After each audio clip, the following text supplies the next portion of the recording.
Hi everyone.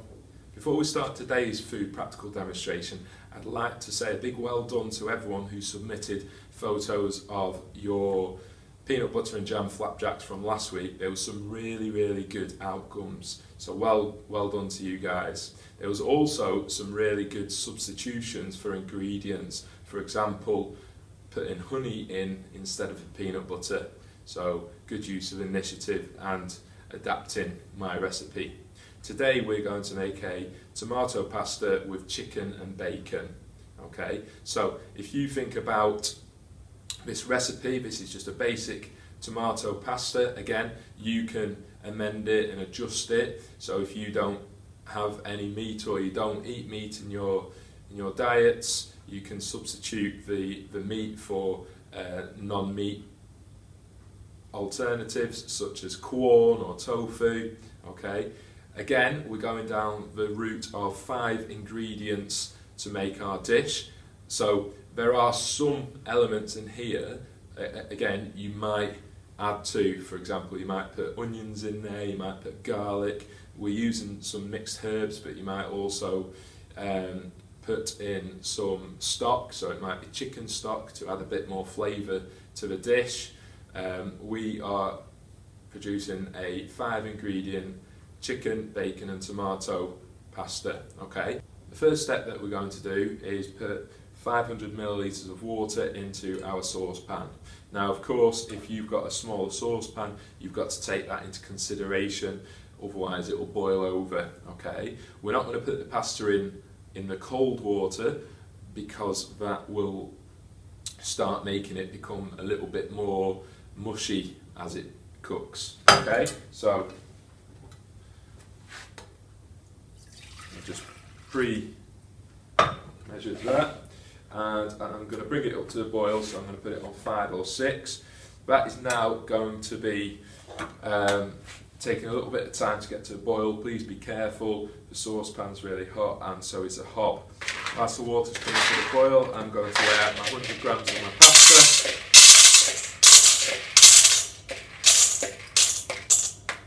Okay, put that to the side. Got my pasta ready to go. The water is now starting to boil, so I'm going to be really careful when I transfer my pasta into my boiling water. Please bear in mind there's going to be hot steam, really hot, so watch your hands when you are putting your pasta in there. So my pasta is going to come to the boil now. So now I've added my pasta, what I'm going to do is set my timer, so 11 minutes, and now I'm going to keep an eye on that. I've got it on number 4. You can see that it's boiling away nicely. If it starts to rise, so a little bit too aggressively, if those bubbles, you need to turn it down, okay? We don't want it boiling over.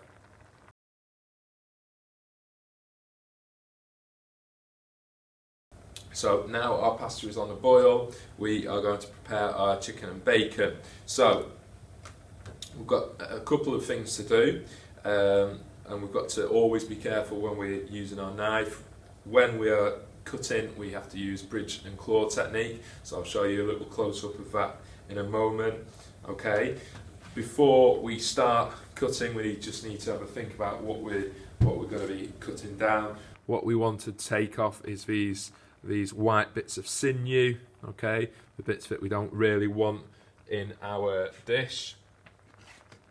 Right, I've just brought this chopping board over to the hob.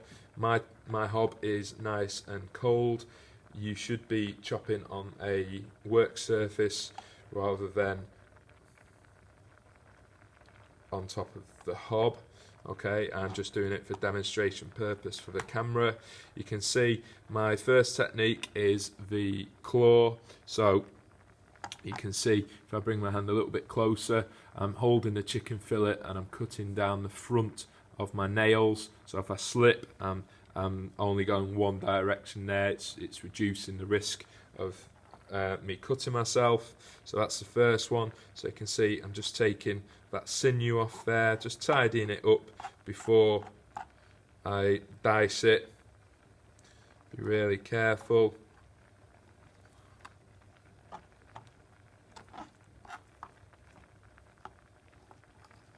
don't want to waste any of the chicken, but we also don't want to put those parts in. So that's your claw, and then the bridge technique is under the bridge. So securing whatever you're cutting in this instance, it's a chicken fillet, with your thumb and your fingers, and cutting down the middle, okay, again reducing the risk of injury. So what I'm going to do, lengthways down for the chicken fillet, I've securely got it, and you can see I've used the bridge and claw technique so far.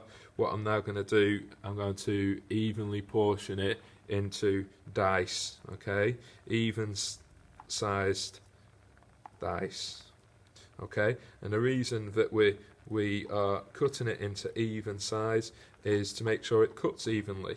I've just got a bit more of that sinew off there, and sometimes you just have to tidy as you go if there was inaccessible part of the chicken first. So there we go, I've got my first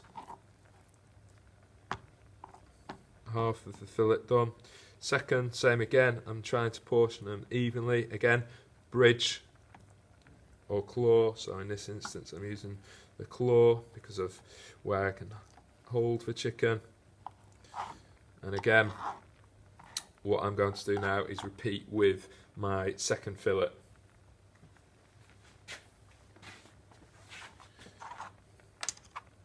So again, this one's slightly smaller,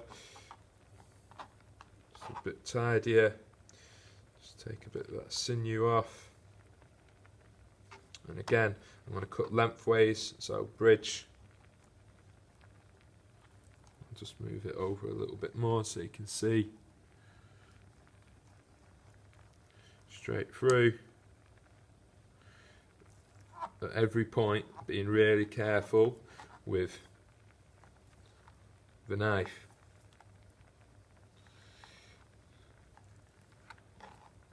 So I've got my chicken ready to go,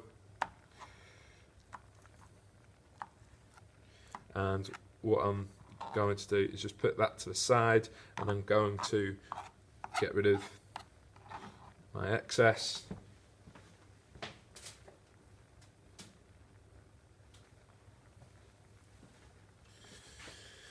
I'm going to put the chicken in a separate bowl. So I've just washed my hands, I've used hand sanitizer. I can now do other jobs in the kitchen. What I'm now going to do is prepare my bacon. So again, the recipe wants you to use 4 rashers.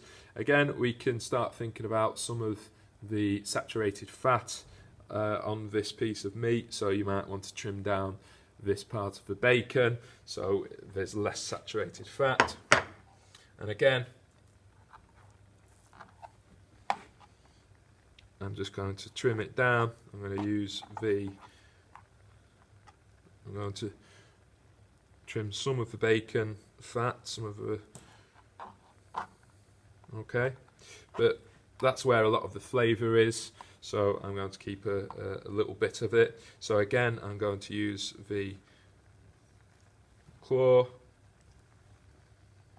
and I'm going to cut them into even size dice again.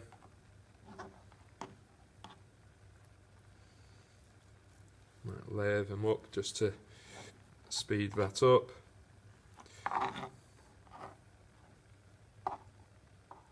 And I'm going to get rid of my waste. So again, I'm going to trim down some of this fat. So this time I've cut a couple at the same time. Please be really careful. Again, I'm going to use a claw, and I'm going to make sure that my bacon is evenly cut.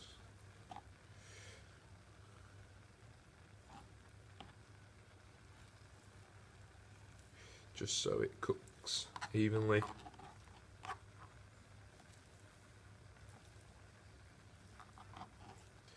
So that's 3 bits of bacon. My final one. Again, I'm going to cut some of that fat off. Saturated fat is something that we need to be really careful. Now I'm going to wash my knife. I'm not going to leave it in the bottom of the sink, because if someone else comes along and they're not too sure that there's a sharp knife in there, they could end up cutting themselves. That's my timer, so I'm going to wash my hands.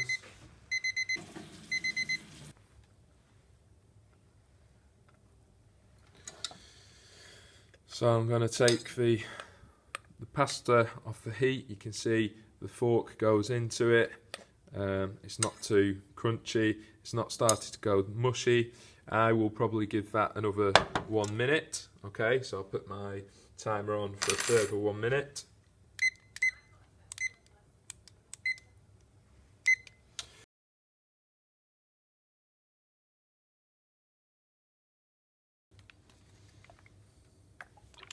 So what I'm going to do now is I'm going to cook my chicken. So in a saucepan I have put a little bit of oil, a dash of oil, and I've started to bring it to heat.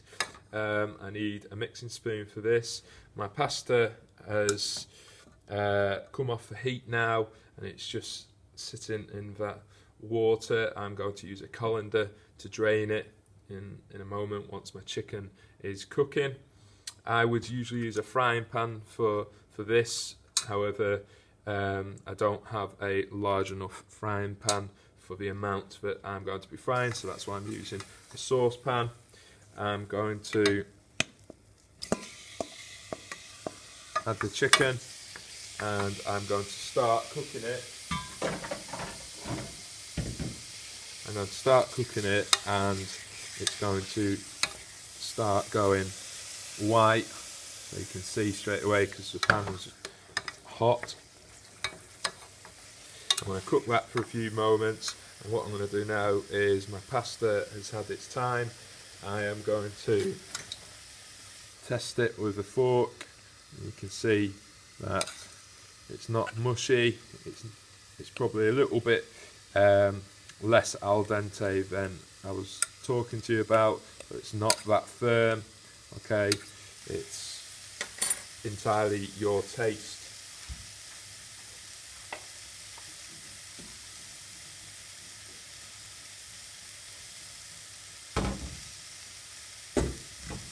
So I've drained it, set in a colander, ready to go. Be really careful when you're using that colander. Hot water will be coming through those holes, so just make sure you drain it and you use the handles.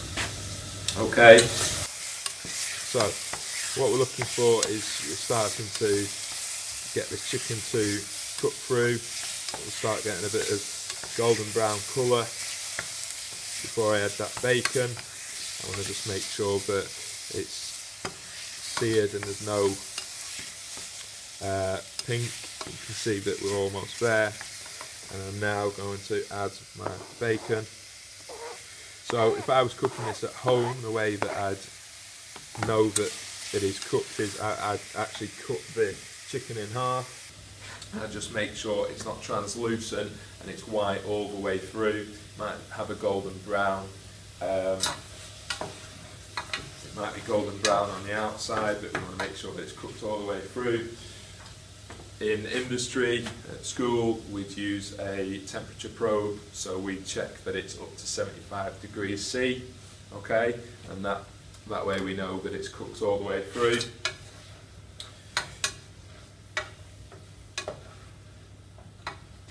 I'm going to get my chopping board washed up in hot soapy water, and whilst this is cooking, I am going to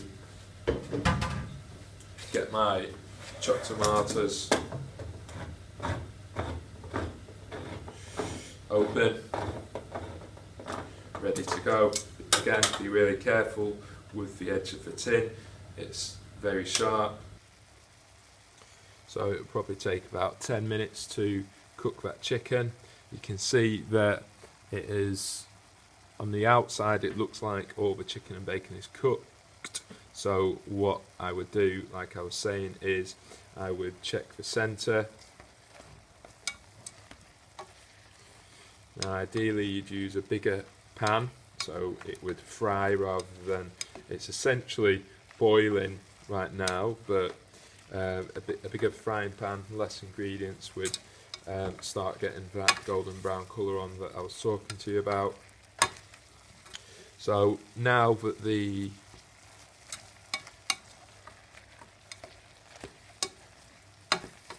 chicken and bacon's cooked, I'm going to add my chopped tomatoes.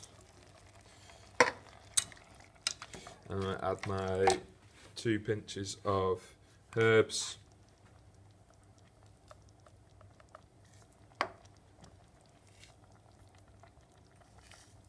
Okay, this is where you season to your taste, so you might get a bit of pepper in there.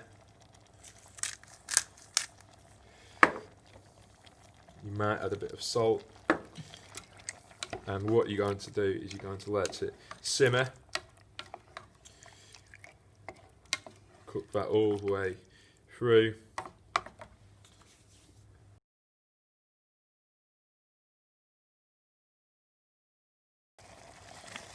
The dish is coming together nicely. The tomatoes have reduced and it has thickened up.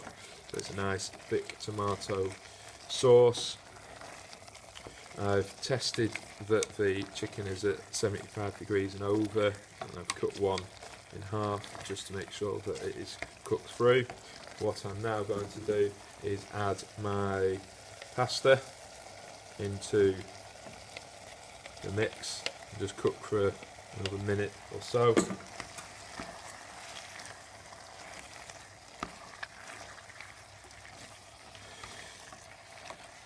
So again, I was mentioning earlier, it doesn't have to be chicken and bacon, you can substitute it, so you can use different types of meat. For example, instead of bacon, you could use ham or chorizo. Okay, that would add a nice flavour to it. If you don't eat chicken or bacon, you could substitute in a meat-free alternative such as corn.